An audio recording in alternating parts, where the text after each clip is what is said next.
Direct selling industry का future क्या है, इस बिजनेस की सच्चाई क्या है, लोग इस बिजनेस के बारे में बताने से क्यों कतराते हैं, लोग इस बिजनेस में काम करना क्यों नहीं चाहते हैं, क्यों डायरेक्ट सेलिंग बिजनेस में इतनी नेगेटिविटी है, क्या है इसकी वजह। डायरेक्ट सेलिंग बिजनेस आने वाले वक्त का सबसे बड़ा बिजनेस है। क्यों? अगर आज आप दूसरी कंट्रीज को देखें, जो कंट्रीज आज डेवलप्ड है, उन सभी कंट्रीज के अंदर डायरेक्ट सेलिंग बिजनेस का बहुत ज़्यादा प्रायोरिटीज दी जाती है, क्योंकि डायरेक्ट सेलिंग बिजनेस लोगों का बिजनेस है और जब तक दुनिया में लोग रहेंगे तब तक ये बिजनेस चलता रहेगा, क्योंकि ये बिजनेस लोगों पर डिपेंडेड है। जब तक लोग खाते रहेंगे, नहाते रहेंगे, कपड़ा पहनते रहेंगे, तब तक ये बिजनेस आपका चलता रहेगा। अपने इंडिया में कुछ लोग इसे फंसने फंसाने का काम बोलते हैं और कुछ लोग ये मानते हैं जिनके पास करने को कोई काम नहीं होता वे लोग ये काम करते हैं। मैं उन सारे लोगों से सहमत हूँ, क्योंकि उन लोगों के पास अभी तक इस बिजनेस का प्रॉपर नॉलेज नहीं पहुँच पाई है। ये हम लोगों की जिम्मेदारी है कि इतनी पावरफुल और ब्यूटीफुल इंडस्ट्री के बारे में लोगों को समझाएं। दुनिया में कुछ ऐसे भी काम होते हैं जो लोगों को आसानी से समझ में नहीं आते हैं। एक छोटा सा एग्जांपल देता हूं। हम लोग दिन भर फेसबुक, व्हाट्सएप और यूट्यूब कितना यूज़ करते हैं और इसके लिए आपसे एक भी पैसा नहीं लिया जाता है। तो जरा सोचिए उनकी कमाई कैसे होती होगी, जबकि फेसबुक दुनिया के टॉप 10 बिजनेस में आता है कमाई के मामले में। कुछ लोग सोचते हैं अगर फेसबुक जब हमसे पैसा नहीं लेता है तो कमाता कैसे होगा। कुछ लोग सोचते हैं पता नहीं कमाता भी होगा कि नहीं। कुछ लोग कहते हैं जो डाटा हम लोग यूज़ करते हैं उससे कमाता है। डाटा का पैसा सिम वाले को जाता है, जिसका सिम हम लोग यूज़ करते हैं, चाहे वो एयरटेल हो या जियो हो। ना तो जानते हैं और ना ही जानना चाहते हैं कि कमाई आखिर कैसे होती है। दोस्तों, सबसे पहले आपके लिए ये जानना जरूरी है कि कोई भी इंडस्ट्री कैसे चलती है और कैसे बनती है। किसी भी नई इंडस्ट्री को चलने के लिए 4 फेज से गुजरना होता है। पहला जो फेज होता है वो होता है नेगेटिव फेज, और आज direct selling industry negative phase में है।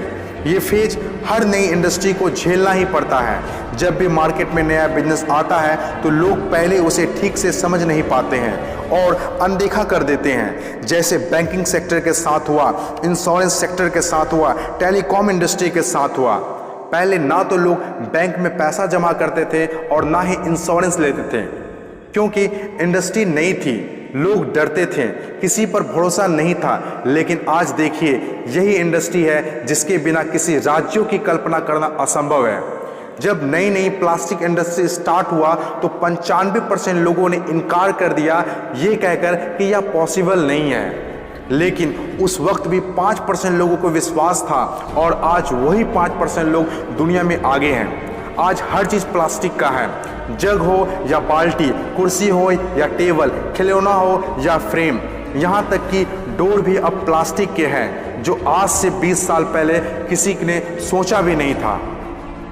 आज direct selling business negative phase में है, इसीलिए इतनी सारी नेगेटिविटी है।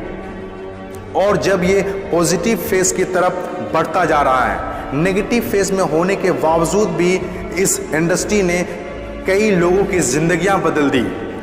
दूसरा जो किसी भी इंडस्ट्री को फेस करना होता है वो दूसरा फेज होता है पॉजिटिव फेज। ये वो टाइम होता है जब लोगों का इंडस्ट्री के ऊपर ट्रस्ट बढ़ने लगता है, क्योंकि वे आसपास में रिजल्ट देख रहे होते हैं। और जो लोग उस वक्त डायरेक्ट सेलिंग बिजनेस में दिलचस्पी नहीं दिखा रहे होते हैं, अनदेखा कर रहे होते हैं, वे रिजल्ट देखने के बाद दिलचस्पी लेने लगते हैं और आपका काफिला और बढ़ने लगता है, रिजल्ट और बढ़ने लगता है, दिलचस्पी और भी लोगों में बढ़ने लगती है। जैसे बैंकिंग इंडस्ट्री और इंश्योरेंस इंडस्ट्री के साथ हुआ था। बैंकिंग इंडस्ट्री का वैल्यू तब पता चला होगा लोगों को जब किसी का पैसा घर में सुरक्षित नहीं रहा होगा।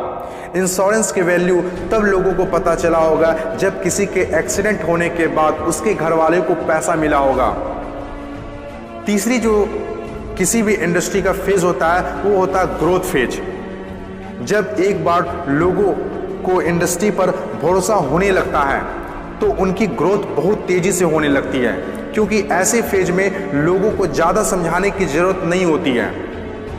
और जब तक कोई कंपनी ग्रोथ फेज में नहीं आती है तब तक लोग उसके साथ जुड़ना पसंद नहीं करते हैं और जैसे कंपनी ग्रोथ फेज में एंटर करती है तो लोग उसके साथ ऑटोमेटिक जुड़ना और काम करना स्टार्ट कर देते हैं। चौथी और आखिरी फेज, हर इंडस्ट्री को इससे गुजरना ही होता है, कंपटीशन फेज। हर एक इंडस्ट्री के अंदर एक वक्त ऐसा आता है जब कंपटीशन बढ़ने लगता है। इंडस्ट्री और कंपनीज की ग्रोथ को देखकर ज़्यादातर लोग कंपनी के साथ जुड़ना और काम करना शुरू कर देते हैं। ज़्यादातर लोग ज़्यादा प्रॉफिट के चक्कर में कंपटीशन होने लगता है, फिर चाहे कोई सेक्टर हो, बैंकिंग सेक्टर हो, टेलीकॉम सेक्टर हो या ऑनलाइन शॉपिंग हो। आज के टाइम पर हर सेक्टर में हाई लेवल कंपटीशन है। ये टाइम हम सब के लिए बेस्ट टाइम है इस इंडस्ट्री को जानने के लिए, समझने के लिए और इसे करने के लिए। According to FICCI, direct selling industry का मार्केट साइज 6000 करोड़ आंका गया है। आज तक जितना हुआ है उसको देखते हुए फिक्की ने डिक्लेयर किया है कि डायरेक्ट सेलिंग बिजनेस 2020 से 25 तक 645 अरब तक की हो जाएगी।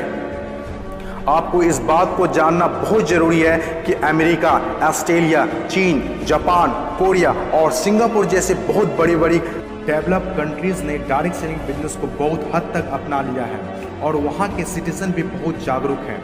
बदलाव के बिना तरक्की नहीं की जा सकती है और जो लोग अपने सोचने का तरीका नहीं बदल पाते हैं वे लोग अपनी ज़िंदगी में कुछ भी नहीं बदल पाते हैं। नोकिया, कोडेक जैसी बड़ी बड़ी कंपनियां चलाने वाले लोग भी अपने सोचने का तरीका नहीं बदल पाए, इसीलिए अपनी शानदार शुरुआत के बाद भी वो वक्त के साथ इतिहास के हिस्सा बन गए। इन तमाम बातों में से मैं एक बात बताना चाहता हूँ, बदलाव ही प्रकृति का नियम है। बदलना तो तय है, जो वक्त से पहले बदल गया उनकी ज़िंदगी बदल गई और जिसे वक्त ने बदल दिया उनकी भी ज़िंदगी बदल गई। फ़र्क साफ है, अगर वक्त के साथ बदल गए तो ठीक, वरना वक्त ने बदला तो बहुत तकलीफ होगी।